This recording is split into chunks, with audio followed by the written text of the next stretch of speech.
वास्तवमा अघि हाम्रो लेखनाथजीले भनिसक्नु भएको छ, पहिलोचोटि स्वागत गर्ने पनि उहाँ नै पर्नुभयो, विदाई गर्ने पनि उहाँ नै पर्नुभयो।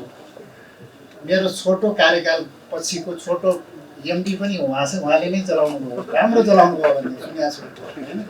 बाबा सनफ्लावर ओइल, शुद्धता यसमै भेटिन्छ। र त्यसपछि फेरि स्वागत गर्ने पनि उहाँ नै पर्नुभयो र उहाँसँग मैले धेरै काम गर्ने मौका पाएँ र यहाँ उपस्थित सम्पूर्ण कार्यकारी उपकार्यकारी निर्देशकहरू सबैसँग जुन हिसाबले मैले पहिलो कार्यकाल एउटा टिम वर्क जुन भयो, राम्रो टिम बन्यो, त्यसले हामीले केही यो इनर्जी सेक्टरमा हासिल गऱ्यौँ।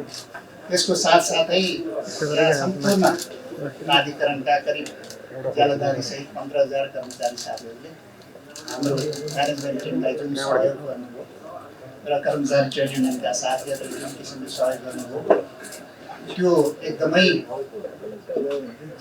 उल्लेख्य सहयोग थियो र त्यो सहयोगकै कारणले हामीले प्राधिकरणको एउटा हाइट उचाइ माथि लान सम्भव भयो। त्यसको साथसाथै नेपाल सरकारका प्रधानमन्त्री लगायत सचिव, हाम्रा बोर्ड मेम्बर, सायद केही बोर्ड मेम्बरहरू त हाम्रो सुरुदेखि नै हामी कन्टिन्यू छौँ, अहिले पनि हुनुहुन्छ। आजको कार्यक्रममा बोर्ड मेम्बर साथीहरूलाई पनि खबर नभएको जस्तो लाग्यो।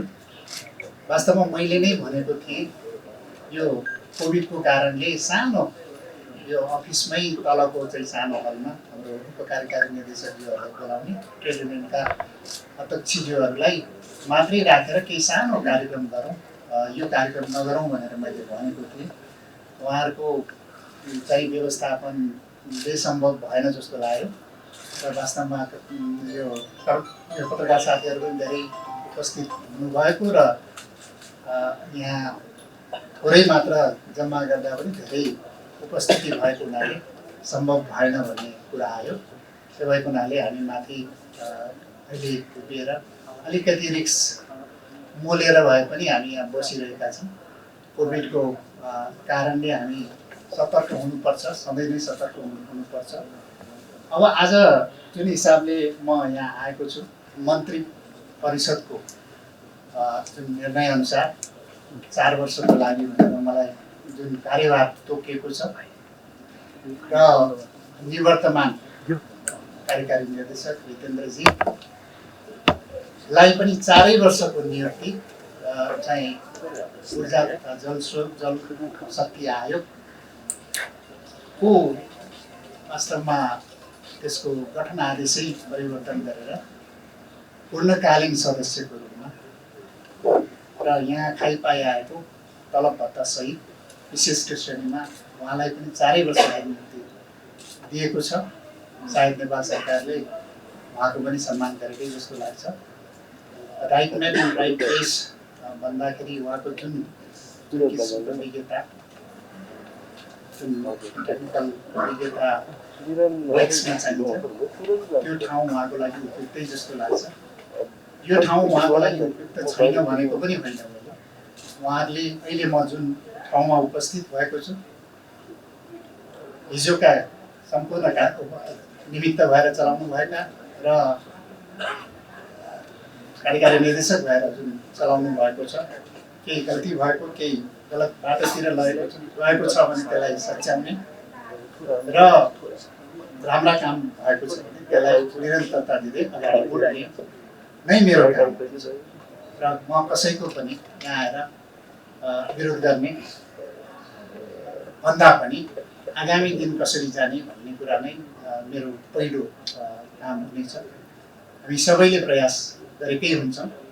प्रयास गर्दा गर्दै कसैको प्रयास सफलतातिर जान्छ, कसैको प्रयास अलिकति सफलता उन्मुख नहुन पनि सक्छ।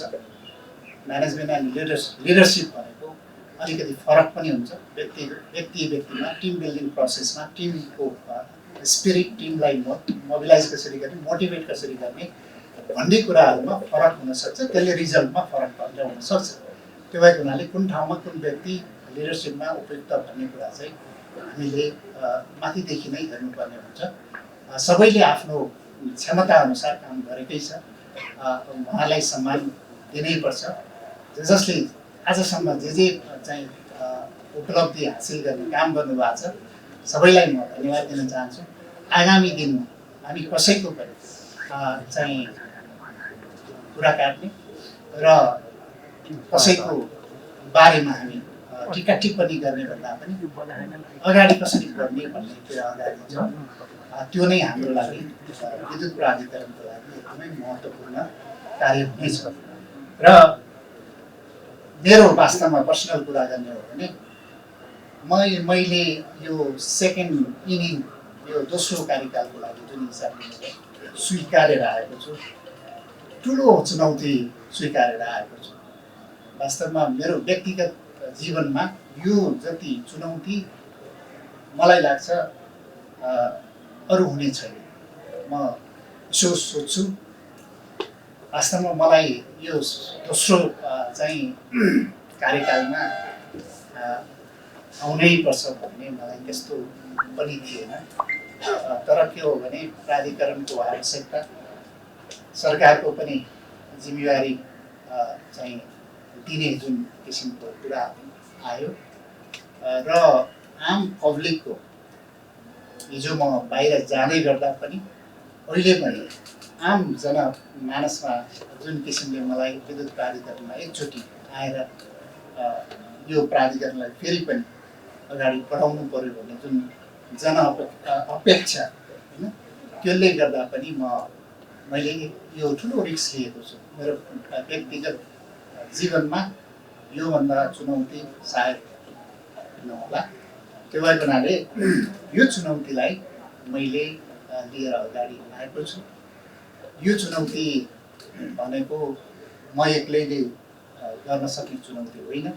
हामी सबै एउटा नयाँ टिम, नयाँ जोस जागरका साथ अगाडि बढ्नुपर्छ।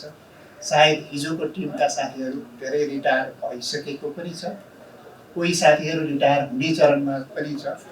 अब 1 महिनाभित्रै पनि हाम्रो कोइरालाजी रिटायर हुँदै हुनुहुन्छ र केही साथीहरू रिटायरमेन्टको प्रोसेसमा पनि हुनुहुन्छ। भए पनि संस्था कन्टिन्यू चल्नुपर्छ। संस्थाका तलका साथीहरू जुन यङ इनर्जेटिक साथीहरू हुन्छ, त्यो साथीहरूको एउटा टिम बन्नुपर्छ। त्यो टिम वर्कले नै काम गर्नुपर्छ। हामी कसैको टिका टिप्पणी भन्दा पनि, म्यानेजमेन्टको टिका टिप्पणी भन्दा पनि अगाडि कसरी बढ्ने, प्राधिकरणको हाइट अझै पनि माथि कसरी लान सकिन्छ भन्ने चाहिँ महत्त्वपूर्ण कुरा हुन्छ।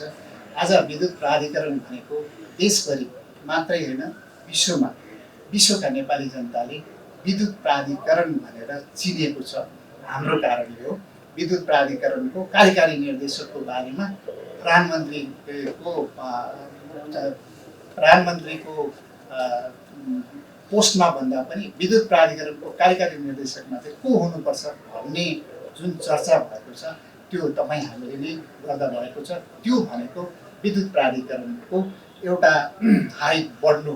आज म विद्युत प्राधिकरणमा आएर तपाईँहरूसँग बोल्दै गर्दाखेरि मेरो मात्रै होइन, मैले मात्रै क्रेडिट लिने होइन, आम तपाईँहरूले क्रेडिट लिने हो, तपाईँहरूको शिर उच्च हुने हो, विद्युत प्राधिकरणको शिर उच्च हुने हो र त्यो उच्च राख्नलाई हामी आगामी दिनमा अगाडि बढ्नुपर्छ। अब आज मलाई नेपाल सरकारले जुन जिम्मेवारी दिएको छ, जन आकाङ्क्षा, जन अपेक्षा पनि एकचोटि आएर काम गर्नुपर्छ भन्ने नै थियो र नेपाल सरकारमा एउटा संयोग पनि भयो। वास्तवमा भन्ने हो भने म पहिलो कार्यकालमा म कार्यकारी निर्देशक हुँदाखेरि तत्कालीन ऊर्जा मन्त्री जनार्दन शर्मा, अहिले अर्थमन्त्रीजी हुनुहुन्छ, उहाँको प्रस्ताव र तत्कालीन प्रधानमन्त्री पुष्पकमल दाहाल चाहिँ प्रधानमन्त्री हुनुहुन्थ्यो। उहाँको क्याबिनेटले मलाई कार्यकारी निर्देशकमा नियुक्ति गर्नुभएको थियो र संयोग नै त्यो बेला जुन सरकार गठनको हिसाबले सरकारमा संलग्न दलको हिसाबले अहिलेको प्रधानमन्त्री जुन त्यो गठबन्धन सरकारको नेताको हिसाबले उहाँको धेरै सहयोग थियो। त्यो बेला पनि उहाँको सहयोग र तत्कालीन मन्त्री प्रधानमन्त्रीको जुन प्रयासले म विद्युत प्राधिकरणमा कार्यकारी निर्देशक हुन सफल भएँ र केही कन्ट्रिब्युसन गर्न सफल भएँ। आज आउँदाखेरि त्यही घटक वास्तवमा अहिले सम्मान्य प्रधानमन्त्री शेरबहादुर देउवाज्यू र अब गठबन्धन घटकको हिसाबले भन्ने हो भने पूर्व प्रधानमन्त्री पुष्पकमल दाहाल प्रचण्डज्यू र मन्त्रीको हिसाबले जुन पप्पा भुषाल मन्त्रीज्यूको प्रस्तावमा उहाँहरूको जुन संयुक्त प्रयासले म जुन अवस्थामा आज आएँ र सम्पूर्ण राजनीतिक पार्टीका दलका नेताहरूको शुभेच्छा मप्रति छ। उहाँहरूले पटक पटक व्यक्त गर्नुभएको छ विभिन्न ठाउँमा र राजनीतिक नेताहरूले पनि व्यक्त गर्नुभएको छ। मेरो चाहिँ सहकर्मी साथीहरूले व्यक्त गर्नुभएको छ र आम पब्लिकले व्यक्त गर्नुभएको छ। उहाँहरू सम्पूर्णलाई मेरो दोस्रो कार्यकालको जुन कार्य आरम्भ गर्दै गर्दाखेरि सबैलाई म फेरि पनि धेरै धेरै धन्यवाद दिन चाहन्छु। सरकारले दिएको जिम्मेवारी आज म सरकारले दिएको हाम्रो माननीय मन्त्रीज्यूको जुन निर्देशन छ त्यो अनुसार नेपालको ऊर्जा क्षेत्रलाई अझ हाइटमा लाने गरेर काम गर्ने प्रतिबद्धता पनि जाहेर गर्न चाहन्छु। अब मैले गर्ने भनेको सरकारको कार्ययोजना हो र अहिले भर्खरै पनि यो कार्यक्रम सकेपछि म मन्त्रालयमा मन्त्रीज्यूको एउटा पत्रकार सम्मेलन छ। उहाँले एउटा अब उहाँको कार्यकालमा कसरी जाने के गर्न सकिन्छ भन्ने एउटा कार्ययोजना पनि प्रस्तुत गर्दै हुनुहुन्छ। त्यो कार्ययोजनालाई नै मैले अगाडि बढाउने हो र सरकारको जुन निर्देशन छ त्यो निर्देशनलाई नै मैले अगाडि बढाउने हो। त्यो भएको हुनाले हामी एउटा माथिदेखि तलसम्म हाम्रा सचिवज्यूसँग मैले भर्खर कुरा गरेर आएको छु। सचिवज्यू पनि एकदमै डाइनामिक सचिव हुनुहुन्छ हाम्रो अहिले र बोर्ड मेम्बर साथीहरू हाम्रो एउटा टिम छौँ। यो टिमले अब फर्दर हामी धेरै अगाडि बढ्नुपर्नेछ। त्यो टिमबाट हामी अगाडि बढ्नेछौँ भन्ने मलाई लाग्छ। अब म सरसर्ती केही विषयहरू मेरो ठुलो धेरै लामो भिजन यो गर्ने उ गर्ने भन्दा पनि हामी धेरै मलाई म पत्रकार साथीहरूलाई मेरो अनुरोध चाहिँ के थियो भने अब आज भेटिहाल्यो 1 महिना चाहिँ म मिडियामा नआउँ भन्ने नै थिएँ। तर अब आज बाइचान्स हामी बोल्नै पर्ने स्थिति भएको हुनाले मैले केही शब्दहरू तपाईँहरूको अगाडि राखेँ। अब मैले आगामी हाम्रो प्रायोरिटी के हुन्छ भन्ने कुरामा छोटो धेरै कुरा गरेर भन्दा पनि कामै गर्नुपर्नेछ। हामी धेरै कुरा गरेर काम भएन भने त्यो फ्रस्ट्रेसन हुन्छ। त्यो भएको हुनाले केही कुराहरू हामी तत्काल गर्नुपर्ने कुराहरू छन्, केही कुराहरू लङ टर्ममा गर्नुपर्ने कुराहरू छन् र केही कुराहरूलाई चाहिँ सर्ट टर्ममा मिडियम टर्ममा गर्नुपर्ने कुराहरू छन्। यी विषयहरूलाई हामी फोकस गरेर जान्छौँ। यी विषयहरू भनेको के हो त भन्दाखेरि पहिलो नम्बरमा चाहिँ हामी विद्युत प्राधिकरणको जुन सेवा सर्भिस डेलिभरी जनतालाई दिने सर्भिस डेलिभरी आज विद्युत प्राधिकरणप्रति आम पब्लिकको यति धेरै चाहिँ एट्याचमेन्ट छ। त्यो एट्याचमेन्टलाई अझ राम्रो बनाउनलाई त्यो आगाम स्नेह जुन छ त्यसलाई अझ राम्रो बनाउनलाई हामीले सेवालाई अझ राम्रो बनाउनु पर्नेछ। अब विद्युतको इन्टरप्सन जुन हिसाबले रिलायबिलिटी क्वालिटीको जुन गुणस्तरको विषयहरू छन् त्यसलाई एकदमै राम्रो किसिमले अगाडि बढाउनु पर्नेछ। हामीले जुन दिने सेवाहरू छ मिटरिङको बिलिङको सबै सेवाहरू छ त्यसलाई हामीले एकदमै राम्रो किसिमले त्यसलाई अगाडि बढाउनु पर्नेछ। त्यो ग्रिभेन्स ह्यान्डलिङको जुन किसिमको विभिन्न किसिमको हाम्रो गुनासोहरू आउँछ त्यो गुनासो व्यवस्थापन कसरी गर्ने भन्ने विषयलाई पहिलो प्राथमिकता दिएर अगाडि बढ्नुपर्छ। त्यो सँगसँगै हाम्रो विद्युत प्राधिकरणभित्रको हाम्रो सुशासन र विद्युत प्राधिकरणभित्रको हाम्रो चाहिँ धेरै कुराहरूमा धेरै ठाउँहरूमा गुनासो आएका जुन अनियमितताका विषयहरू छन् यो जुन त्यो सुशासनको विषयलाई हामीले एकदमै महत्त्वपूर्ण विषय लिएर अगाडि बढ्नुपर्नेछ। सुशासन र यो गुणस्तरीय सेवा नै हाम्रो प्रमुख उद्देश्य हुनुपर्नेछ। त्यसरी अगाडि बढ्नुपर्नेछ भने हामी त्यो कार्यलाई राम्रोसँग ह्यान्डलिङ गर्नको लागि हामी अटोमेसन, डिजिटाइजेसन, यो संस्थालाई कसरी डिजिटाइज गर्ने भन्ने कुराहरूमा अगाडि बढ्नुपर्नेछ। र यो अहिले हामी स्मार्ट मिटर केही हामी सुरु गरेका थियौँ। त्यो स्मार्ट मिटर पाइलटको रूपमा राम्रै देखिएको छ। देशभरि स्मार्ट मिटर प्रयोग गरेर हामी यो time of the day meter चाहिँ बिलिङहरूको अहिले माननीय मन्त्रीज्यूबाट यो डिफ्रेन्ट टाइमको चाहिँ समायोजन, यो टेरिफको समायोजनको कुराहरू आइरहेको छ।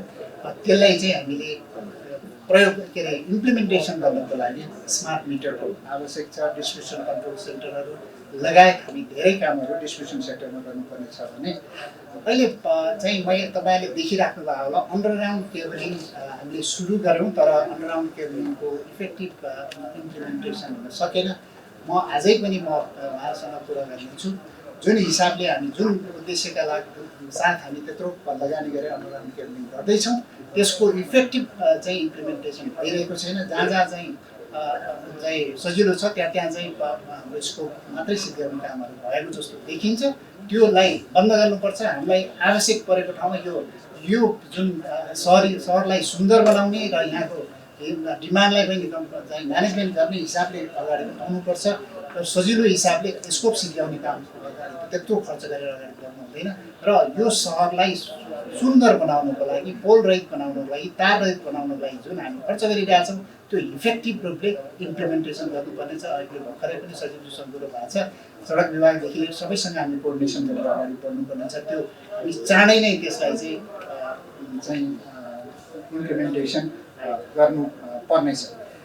र ट्रान्समिसनमा अघि धेरै कुरा आयो। ट्रान्समिसनको लगायत ट्रान्समिसनको धेरै प्रोजेक्टहरू नआउँदाखेरि हामी पेनाल्टीमा राख्ने स्थिति, हामी केही इम्पोर्ट गर्नुपर्ने तर हाम्रो इनर्जी स्पिल भएको स्थिति, जुन इनर्जी चाहिँ हाम्रो खेर गएको स्थिति जुन छ त्यसलाई तत्काल ट्रान्समिसन प्रोजेक्टहरूलाई सम्पन्न गर्ने हिसाबले अगाडि बढ्नुपर्छ। 16 करिडोर 24 करिडोरको केही कुराहरू आएको छ, प्रोजेक्ट आइसकेको तर ट्रान्समिसनमा समस्या भएको कुराहरू छन्।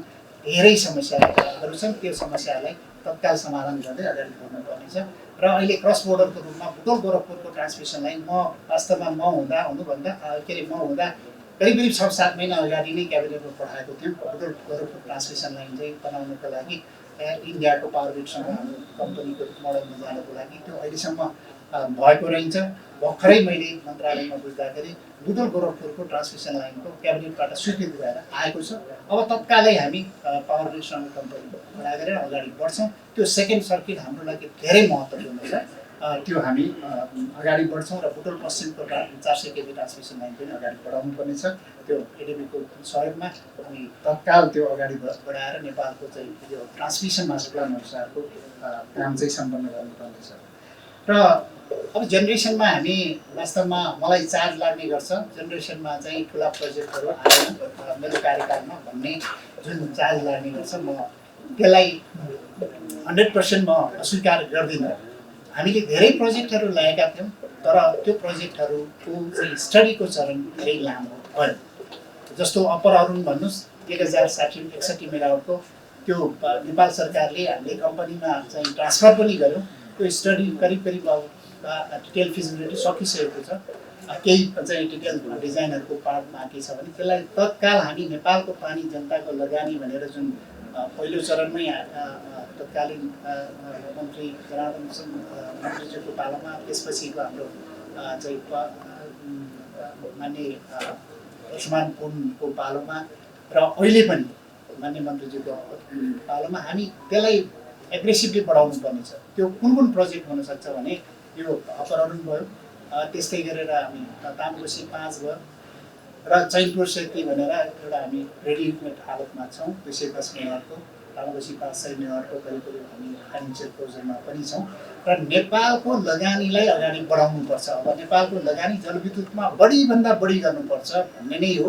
तामाकोसी आएको छ, तामाकोसी लामो समय भए पनि तामाकोसी आयो। तामाकोसीको चाहिँ जुन हामी इनर्जीबाट हामीले जुन रेभेन्यू जेनेरेट गर्छौँ वर्षको चाहिँ टोटलमा भन्ने हो भने करिब 20 अरबको रेभेन्यू जेनेरेट गर्छौँ। यही भित्र रहन्छ। त्यो रेभेन्यू मात्रै युज गर्दा पनि हामी हजारौँ मेगावाटको चाहिँ प्रोजेक्टहरू सञ्चालन गर्ने अवस्थामा पुगेका छौँ र सञ्चय कोष लगायत सिआइटी सबैले चाहिँ अब ठुला प्रोजेक्टमा जाने इच्छुक पनि हुनुहुन्छ। त्यो भएर हुनाले अब ठुला प्रोजेक्टहरू हामीसँग अहिले तत्काल सुरु गर्न सक्ने प्रोजेक्टहरू यिनीहरू छन्। उत्पादन कम्पनी अन्तर्गत छन्, फोकट कर्णाली, किमाधान कारुन भन्ने प्रोजेक्टहरू राम्रा प्रोजेक्टहरू छन्। सबै प्रोजेक्टहरूलाई अब हामी चाहिँ अगाडि बढाउनुपर्छ। यो प्रोजेक्टहरू आज सुरु गरेर हामी 5 वर्षभित्र आउँदैन, करिब कम्तीमा 7 वर्ष लाग्छ। तामाकोसी त्यो बेला सुरु गरेको हुनाले आज आयो होइन। आएको हुनाले तामाकोसीको एउटा चाहिँ करिब 300 मेगावाट एउटै प्लान्टबाट आउँदाखेरि यसको हाम्रो अपरेसन नै एउटा चेन्ज भएको छ, अपरेसन सेड्युलै चेन्ज भएको छ। त्यो भएको हुनाले हामी ल्याउनुपर्छ, धेरै ठुला प्रोजेक्टहरू ल्याउनुपर्छ। रिजर्भर प्रोजेक्ट यति जरुरी छ। यो चाहिँ दुधकोशी एउटा हाम्रो अहिले रेडिमेड प्रोजेक्ट छ। अरू पनि प्रोजेक्टहरू मन्त्रालयबाट गर्ने भनेर अगाडि बढाइएको छ। जति पनि हामी मैले भन्नुभयो धेरै लाइसेन्स हामीले पनि प्राप्त गर्नुपर्छ भनेर, त्यो लाइसेन्स प्राप्त गर्ने चरणमा हामी मन्त्रीज्यूसँग पनि कुरा गर्छौँ। ठुला रिजर्भर प्रोजेक्टहरू आज सुरु गर्नुपर्छ, त्यसको फाइनेन्सिङ हामीले गर्नै पर्छ। हामी छोटो समयमा करिब 1 वर्षभित्र हामी यी प्रोजेक्टहरूको फाइनेन्सिङ गरेर अगाडि बढ्ने चरणमा जानै पर्छ। त्यसले गर्दाखेरि अगाडि बढिसकेपछि त्यो प्रोजेक्टहरूले एउटा बाटो लिन्छ र लामो समय 6-7 वर्ष 10 वर्षपछि भए पनि त्यो प्रोजेक्टहरू आउने चरणमा हुन्छ। त्यो हाम्रो लागि नेपालको मानिस जनताको लगानीको पार्ट त्यो एउटा भयो भने प्राइभेट लगानीले अहिले पिपिए गर्नु हुँदैन भन्ने कुरा आयो। अब कस्तो प्रोजेक्टलाई पिपिए गर्ने कस्तोलाई नगर्ने भन्ने एउटा सेलेक्टिभ हुनैपर्छ। हामी पिकिङ रन अफ रिभरको प्रोजेक्टहरू हामी प्रायोरिटीमा जानुपर्छ भन्ने हाम्रो अहिलेको जुन हाम्रो प्रायोरिटी छ। पिकिङ रन अफ रिभर प्रोजेक्टले हाम्रो नेपालको सिस्टमलाई पनि राम्रो गरेको छ भने अहिले इन्डियामा दिनलाई सप्लाईको लागि हामीले धेरै राम्रो गर्ने अवस्थामा छ। त्यो भएको हुनाले त्यो कसरी जाने भन्ने कुरो हामी एउटा चरणमा र त्यसलाई कसरी ट्रान्सपरेन्ट गर्ने, पिपिएलाई पनि अब कसरी ट्रान्सपरेन्ट गर्ने भन्ने कुरामा हामी धेरै चाहिँ सजग हुनुपर्ने र त्यसलाई एउटा नयाँ किसिमको मोडलमा जानुपर्ने स्थिति छ। हामी छलफल गरिरहेका छौँ। त्यसलाई चाहिँ हामी त्यसरी अगाडि बढाउँछौँ भने अघि ग्रामीण विद्युतीकरणको कुरा आयो। देशभरि ग्रामीण विद्युतीकरण गर्ने नेपाल हामी लोड सेडिङ चाहिँ समाप्त गऱ्यौँ, तर 24 घण्टा लोड सेडिङ भएका जनतालाई 100% इलेक्ट्रिफिकेसन कहिलेसम्ममा गर्ने भन्ने कुरा नै महत्त्वपूर्ण छ। एकदमै महत्त्वपूर्ण विषय। 4 वर्षमा हामीले करिब 30% पपुलेसनलाई हामीले इलेक्ट्रिफिकेसन गर्न सकेका थियौँ। 62%बाट करिब 90%मा पुगेका थियौँ भने अब हामी 1-2 वर्षभित्र चाहिँ सम्पन्न सबैलाई विद्युतीकरण गर्ने र तराईका क्षेत्रमा जति पनि चाहिँ हाम्रो यो इरिगेसनमा चाहिँ विद्युतीकरण गर्नुपर्ने खेतको विद्युतीकरण गर्नुपर्ने जुन छ त्यसलाई अगाडि बढाउनको लागि प्रदेश नम्बर 2 मा त इरिगेसन फिडरहरू बनाउने भनेर प्रोजेक्टै लन्च नै भइसकेको छ र प्रदेश 5, 6 र 7 को लागि करिब 24 अरबको चाहिँ प्रोजेक्ट चाहिँ अगाडि बढिरहेको छ। त्यो त्यति भएपछि हामीलाई सायद सबै चाहिँ विद्युतीकरण हुन्छ नै जस्तो लाग्छ। र अर्को महत्त्वपूर्ण अहिले त कुरा स्पिल इनर्जी कसरी म्यानेज गर्ने भन्ने कुरा महत्त्वपूर्ण छ। मलाई लाग्छ इनर्जी जति आउँछ खपत हाम्रो हुन्छ, बढ्छ नै। अहिले यसपालिको चाहिँ करिब 20% खपत बढेको छ। त्यो खपत नेक्स्ट इयर अझ बढ्छ भन्ने नै लाग्छ। हामी वेट सिजनमा यसपालि नै स्पिल हुन्छ कि भन्ने थियो, तर हामीलाई अझै पुगेको छैन। तामाकोसी आइसकेपछि यो 2 महिनामा के अलिकति स्पिल हुन्छ कि भन्ने छ। त्यसको लागि हामी इन्डियामा कसरी चाहिँ सेल गर्ने, इन्डियासँगको चाहिँ हाम्रो मार्केट कसरी चाहिँ इन्टिग्रेट गर्ने भन्ने कुरामा हामीले कुरा थालिसकेका छौँ। पहिला पनि थालेको हो। अहिले हामी तत्कालै त्यो म बाहिरै बसेर पनि मैले धेरै कुरा गरेको छु र अगाडि तत्काल चाहिँ हाम्रो यो दसैँ तिहारको 2 महिना हाम्रो लोड पनि कम हुन्छ, हाम्रो जेनेरेसन बढ्ने अवस्थामा छ। त्यो भएको हुनाले त्यो करिब 2000 मेगावाट आउने अवस्थामा छ। हामी 1800 होला। त्यसलाई कसरी हामी म्यानेज गर्ने भन्ने विषयलाई पनि हामी अगाडि तत्कालै गर्नुपर्ने चिज छ। त्यो हामी भोलिदेखि नै स्टार्ट गर्नुपर्ने कुरा छ। र डिमान्डलाई कसरी बढाउने भन्ने कुरा चाहिँ हाम्रो डिस्ट्रिब्युसनका हाम्रो भराजी हुनुहुन्छ। वास्तवमा अहिले हामी ट्रान्समिसन लाइन र डिस्ट्रिब्युसन सबस्टेसन मात्रै बनाउँदा पनि 500-600 मेगावाट चाहिँ तत्काल आउने अवस्थामा छ। अझै पनि दिन सकेको छैन। 2-4वटा टावरको कारणले 60 मेगावाट हामीले दिन सकेको अवस्था छैन। अनि डिमान्डको मलाई त्यति प्रब्लम जस्तो लागेको छैन। अझ हामीले गर्नुपर्ने चाहिँ इन्फ्रास्ट्रक्चर ट्रान्समिसन डिस्ट्रिब्युसनलाई नै बढी फोकस गरेर अगाडि बढ्नुपर्छ। डिमान्ड आउँछ र केही चाहिँ स्केल हुन्छ भने इन्डियन मार्केट इन्डियाको बङ्गलादेशको मार्केटमा हामी जानैपर्छ। क्रस बोर्डर ट्रेडिङ हामीले गर्नैपर्छ। ट्रान्समिसन लाइन हाम्रो छ अहिले नै, त्यो भएको हुनाले त्यसमा त्यति प्रब्लम नहोला। र अब यो वास्तवमा यो प्रोजेक्टहरू अहिले विद्युत प्राधिकरण अन्तर्गत धेरै प्रोजेक्ट छैन। जेनेरेसनका प्रोजेक्टहरू यसका सिस्टर कम्पनीहरूमा केही प्रोजेक्टहरू छन्। चिलिमेका प्रोजेक्टहरू धेरै लामो समयदेखि चाहिँ बन्न सकेको छैन। त्यसलाई तत्काल हामी अब त्यहाँका म्यानेजमेन्ट र हामी जो सम्बन्धित छ सबैले त्यसलाई एफोर्ट लाएर 1 वर्षभित्र सबै नभए 1-1.5 वर्षभित्र सबै प्रोजेक्टहरूलाई ल्याउनु पर्छ। त्यो हाम्रो अहिले चाहिँ जेनेरेसनमा टार्गेटै त्यही हुनुपर्छ। त्यो गर्दाखेरि 270 मेगावाट जति प्रोजेक्टहरू आउने अवस्थामा छ। तनहुँ लगायत यो त्रिशुली 3A पनि प्रोजेक्ट अब कोभिडले धेरै उ भयो, तर अब यो प्रोजेक्टहरू हाम्रो सिस्टर कम्पनी अन्तर्गत बनेका प्रोजेक्टहरूलाई हामीले अब छिटोभन्दा छिटो ल्याउने हाम्रो चाहिँ प्रयास रहनुपर्छ भन्ने नै हो। अब अघि प्राधिकरणको रिस्ट्रक्चरिङको पार्टमा केही कुराहरू हामीले corporate development plan CDP plan चाहिँ बोर्डले पास गरेर मन्त्रालयमा पठायौँ, अर्थ मन्त्रालयमा पठायौँ। एउटा स्ट्रक्चर्ड वेमा छ। त्यो स्ट्रक्चरलाई हामीले इम्प्लिमेन्ट गर्नुपर्छ। एउटा व्यक्ति आउने त्यसलाई फोकस नगर्ने, अर्को बनाउने गर्नु हुँदैन। त्यसलाई संशोधन गर्नुपर्छ। के गर्नुपर्छ भने अझै पनि गर्ने। अहिले नयाँ ऐन आउँदैछ। नयाँ ऐनले पनि केही डिरेक्सन दिएको छ। ऐनलाई कम्प्याटेबल गर्न, अहिलेको हाम्रो चाहिँ संविधानलाई कम्प्याटेबल गर्नलाई पनि हामीले केही न केही रिस्ट्रक्चरिङ पार्ट गर्नैपर्छ।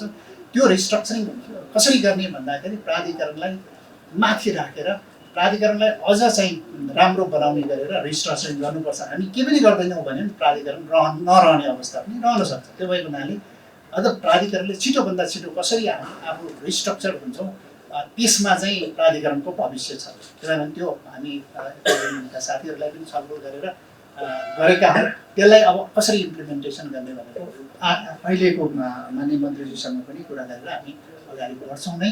र मैले धेरै कुरा आज राखिरहनु भन्दा पनि यो विषयहरू जति पनि हामी कुरा गर्छौँ इम्प्लिमेन्टेसन जुन हामी चाहिँ लागू गर्छौँ त्यो चरणमा हाम्रो धेरै ल्याप्सेसहरू हुन्छ। त्यसमा हामी एकदमै कडाइका साथ उत्रिनुपर्छ। सुशासनमा बन्नुहोस्, अनियमितताको कुरा गर्नुहोस्, सेवा दिने कुरा गर्नुहोस्, ठेकेदारबाट काम नहुने कुरालाई भन्नुहोस्। अब धेरै निर्माण व्यवसाय काम लिने काम नगर्ने जुन स्थितिहरू छ, अब त्यो छुट कसैले पाउँदैन। यो अहिले मैले भनिरहेको छु, म सेकेन्ड कार्यकाल आएको एउटा ठुलो रिस्क लिएर आएको छु। म कुनै पनि कम्प्रोमाइज गर्ने अवस्थामा हुँदैन र हाम्रा साथीहरू पनि कहीँ पनि कुनै पनि ठाउँमा कम्प्रोमाइज नगरिकन अगाडि बढौँ। प्राधिकरण मात्रै होइन, देशलाई ठुलो एउटा चाहिँ अझ फड्को मार्ने विद्युत प्राधिकरणले त्यो एउटा नमुना प्रदर्शन गर्न सक्छ भन्ने नै मलाई लाग्छ। त्यो भएको हुनाले हामी सबै एकजुट भएर लागौँ। कर्मचारीका इस्युहरू छन्, कर्मचारी म्यानेजमेन्टका इस्यु छन्, कर्मचारीका मोटिभेसन इन्सेन्टिभका कुरा छन्। वास्तवमा 4 वर्षमा साथीहरूले धेरै कुरा राख्नु भएको थियो। जुन कुराहरू उहाँले भन्नुभएको थियो हामीले गरेकै जस्तो लाग्छ। त्यसमा यदि चाहिँ प्राधिकरण नसुध्रेको भए त्यसमा धेरै टिका टिप्पणी हुन्थ्यो, धेरै ठाउँमा हामीले बयान दिनुपर्ने हुन्थ्यो। कहीँ पनि तपाईँहरूले बयान दिनु परेको जस्तो मलाई लाग्दैन। त्यो भएको हुनाले हामी धेरै सुविधा दिन सक्छौँ। प्राधिकरण माथि गयो भने योभन्दा धेरै सुविधाहरू दिन सक्छौँ। प्राधिकरणका सिस्टर कम्पनीहरूमा राम्रा छन्। अघि ट्रेड युनियनका साथीले भन्नुभयो, प्राधिकरणका सिस्टर कम्पनीमा बस्नेहरूले हामीले प्राइभेटमा भन्दा पनि राम्रै चाहिँ पर्फर्मेन्स पनि गरिरहेछ, इन्सेन्टिभ पनि पाइरहेछ भन्ने पनि छ। र हामी त्यो मोडेलमा यो होल प्राधिकरण किन जान सक्दैनौँ त भन्दाखेरि भोलि यदि हामी प्राधिकरण त्यो स्थितिमा पुग्दाखेरि हामी त्यो स्थितिमा हामी सबै जान सक्छौँ। त्यसको लागि हामी सबै एकजुट हुनु पर्यो, टिम बन्नु पर्यो, एउटा अटोमेसन एउटा हाम्रो चाहिँ एउटा सिस्टम बसाल्नु पर्यो। हाम्रो आजकै सिस्टमले हाम्रो जुन किसिमको चाहिँ हाम्रो म्यानुअल सिस्टम छ त्यसबाट हामी धेरै गर्न सक्ने स्थितिमा छैनौँ। हामी टोटल अटोमेसन डिजिटाइजेसन लेभलमा जानैपर्छ। यत्रो कर्मचारीको यत्रो सिस्टमको चाहिँ म्यानेजमेन्ट हामीले म्यानेज गर्न सक्दैनौँ। त्यो भएको हुनाले त्यो चाहिँ हाम्रो पहिलो प्राथमिकतामा हुनेछ। आगामी दिन प्राधिकरणको अझ राम्रो हुनेछ भन्ने मलाई लाग्छ। प्राधिकरण म यहाँ आइरहँदाखेरि वास्तवमा विद्युत प्राधिकरणको एउटा लेभलको कोअर्डिनेसनको हाइट पनि मेन्टेन हुन्छ जस्तो नै लाग्छ। मैले कुनै पनि निकायमा, कुनै पनि मन्त्रालयमा, कुनै पनि चाहिँ पोलिटिकल लेभलमा कुरा गर्नलाई मलाई चाहिँ अलिकति सहज, मेरो लेभलबाट त्यो किसिमको चाहिँ सहजता मलाई प्राप्त भएको छ। त्यो तपाईँहरूको कारणले र आम पब्लिकको कारणले हो। त्यसले गर्दाखेरि विद्युत प्राधिकरणलाई चाहिँ अलिक बढी सहजता हुन्छ भन्ने नै लाग्छ। र हाम्रा साथीहरूले मलाई यो जिम्मेवारी भएन, ऊ जिम्मेवारी भएन भन्दा पनि आफूले गर्न खोजेको जिम्मेवारी चाहिँ राम्रो गर्नुभयो भने इमिडिएटली 3 महिनापछि अर्को जिम्मेवारी थपिन सक्छ। जिम्मेवारी आफूले के वहन गरिरहेछ भने चाहिँ आफूले सबैले सोचौँ र हामी सबै यो प्राधिकरणको वास्तवमा भन्यो भने यो इन्स्टिट्युसनलाई र दीर्घकालीन रूपमा कसरी हामीले एकदमै राम्रो हिसाबले अगाडि बढाउन सक्छौँ भन्ने नै हामी भित्री रूपमा लिएर अगाडि बढौँ। एकदमै उज्जवल भविष्य छ। तामाकोसी पछि, खिम्तीको पछि र अहिले हामीले चाहिँ लस रिडक्सन र हाम्रो जुन व्यवस्थापनको विषयहरू जुन छ त्यसले गर्दाखेरि हाम्रो फाइनेन्सियल स्थिति पनि हामी धेरै राम्रो अवस्थामा पुग्ने अवस्थामा हुन्छौँ। अहिले मन्त्रीजीले केही घोषणाहरू गर्नुभएको छ। त्यो चाहिँ आम पब्लिकहरूलाई चाहिँ पब्लिकलाई एउटा एक किसिमको राहत दिने कुराहरू गर्नुभएको छ। त्यो राहत दिने कुरा प्राधिकरणलाई ठुलो कुरा हुँदैन। हामी राम्रोसँग म्यानेजमेन्ट गर्ने हो भने हिजो राम्रोसँग विद्युत प्राधिकरण म्यानेजमेन्ट हुँदाखेरि, विद्युत प्राधिकरण नाफामा हुँदाखेरि हामी आज पब्लिकलाई, कर्मचारीलाई राहत दिने कुरा, इन्सेन्टिभ दिने कुरा गर्न सकेका छौँ। त्यो हाम्रो हिजोको चाहिँ एउटा पर्फर्मेन्सको कारणले सकेको हो।